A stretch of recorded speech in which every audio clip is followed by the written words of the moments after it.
मैं नितिन गौतम, संवाद जनता की राय में आप सभी का स्वागत करते हैं। आज आए हैं हम जिला सहारनपुर में किसान यूनियन बेदी जी से, जो राहुल बेदी जी यहाँ के राष्ट्रीय अध्यक्ष हैं। आइए करते हैं उनसे किसान और मजदूर पीड़ित जो आजकल चल रही है, किसानों के साथ समस्याएं चल रही हैं, उनके बारे में बात करते हैं जी। जैसे कि आप तो भली भांति जानते ही हैं, क्योंकि आप लोग फील्ड में रहते हैं। किसान हर तरफ से पीड़ित है। सरकार वैसे तो किसानों के दोगुनी आय करने की बात करती है और सरकार किसानों को एक अच्छे उसमें देखना चाहती है कि सरकार किसान खुशहाल हो और किसान के बच्चे अच्छे से पढ़ लिख जाएं। पर सरकार सिर्फ वादे करती है, वादों को पूरा नहीं करती है। जैसे कि अब आप जानते हैं, बजट आया, बजट में कहने को तो किसानों के लिए बजट था, और उस बजट में किसानों की मुद्दे कुछ नहीं रखे गए, क्योंकि सरकार का एक वादा था कि हम किसान की आय दोगुनी करेंगे, तो वो दोगुनी आय अभी तक नहीं हुई। और आज से कुछ साल पहले एक गेहूं की बोरी के बराबर, मतलब एक गेहूं की बोरी बेचने पे लगभग 100 लीटर डीजल आ जाता था। और आज की हालत देख लो, अगर एक गेहूं की बोरी बिकती है तो 20 से 22 लीटर डीजल मुश्किल से आता होगा। तो सरकार किसानों को ऐसा मजबूर कर रही है कि किसान अपनी जमीन बेच दे और किसी धंधे को शुरू कर ले।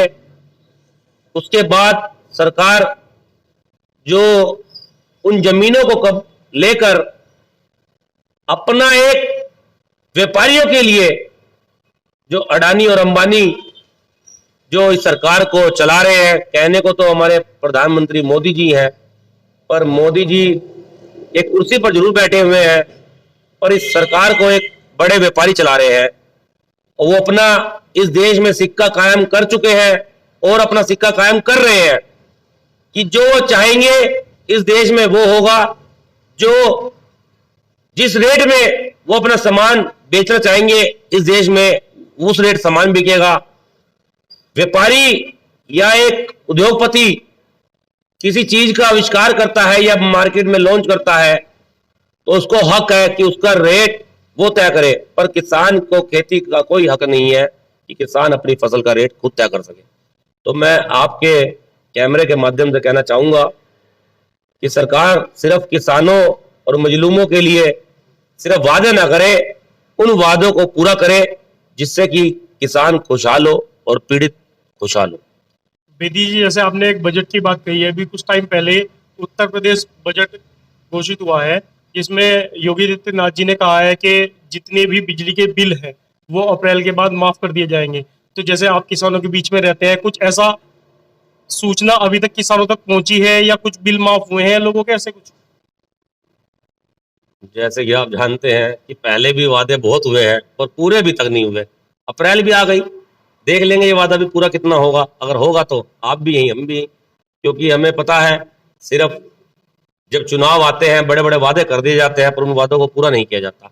जैसे कि आप देख लीजिए, जो दिल्ली में धरना प्रदर्शन चला इतने टाइम, इतने समय तक किसान सड़कों पर रहे, ना दिन देखा, ना रात देखी, ना आंधी देखा, ना तूफान देखा।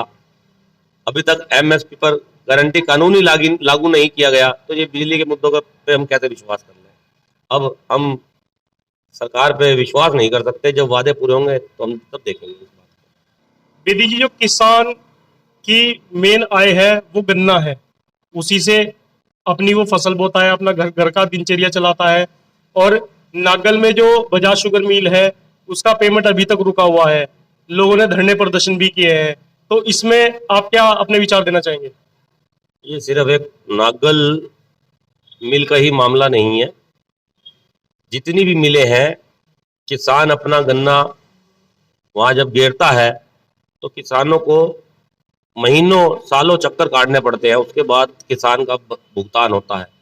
मैं सरकार से पूछना चाहता हूं जब सरकार अपने बैंकों से लोन देती है तो उसका मूल्य ब्याज सहित वसूल करती है, और अगर किसान समय से नहीं दे पाता तो उनकी आरसी काटी जाती है। तो ये हमारे साथ, ये किसान भाइयों के साथ ऐसा क्यों नहीं हो रहा कि उनको समय से उनका पैसा दिया जाए, और अगर समय से नहीं देते तो ब्याज सहित दिया जाए।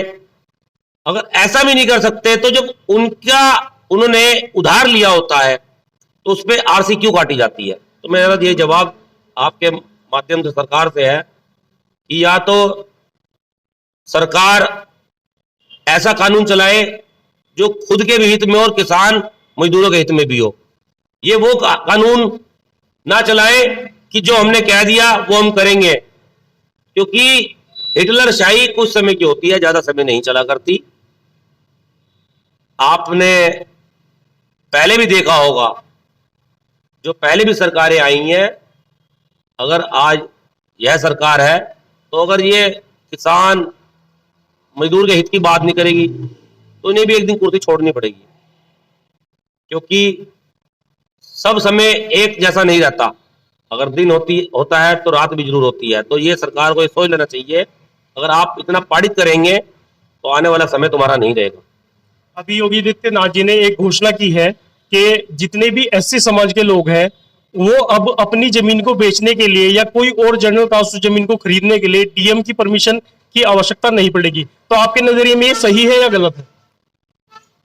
नहीं, अगर ऐसा है तो यह निर्णय तो सही है, पर फिर बात वही आती है, आप कहते हैं घोषणा की है। घोषणा बहुत होती है, जब वो मुद्दे हल हो जाएंगे तब हम इस बारे में सोचेंगे। उत्तर प्रदेश में बहुत तेजी से एक विकास का कार्य चल रहा है, नई नई रोड्स और हाईवे बनने का, जिसमें किसानों की सड़कें जा रही हैं, किसानों के घर तक भी जा रहे हैं, और बहुत सी जमीनें ऐसी हैं जिनकी किसानों की जमीनें चली गई हैं, उनके पेमेंट आज तक नहीं हो पाए हैं। तो इस बारे में, हालांकि रोड बनने से पहले ही पूरी रोड नहीं होती, उससे पहले ही टोल्स लगा दिए जाते हैं, उस पर कमाई का साधन बन जाता है, पर किसानों की पेमेंट कई कई साल तक रुकी रहती है। घर किसानों के, जमीनें किसानों की, टोल सरकार के। जब हम गाड़ी खरीदते हैं वहां पर भी टैक्स दिया जाता है।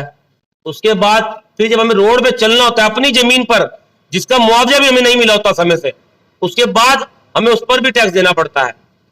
तो ये वो हो रही है जैसे कि अंधों की नगरी, चोरों का राजा। तो ये वो काम चल रहा है सरकार का। तो सरकार जो खुद कह देगी वो सही है, जो सरकार से हम बात रखते हैं तो उस पर सरकार ध्यान नहीं देती।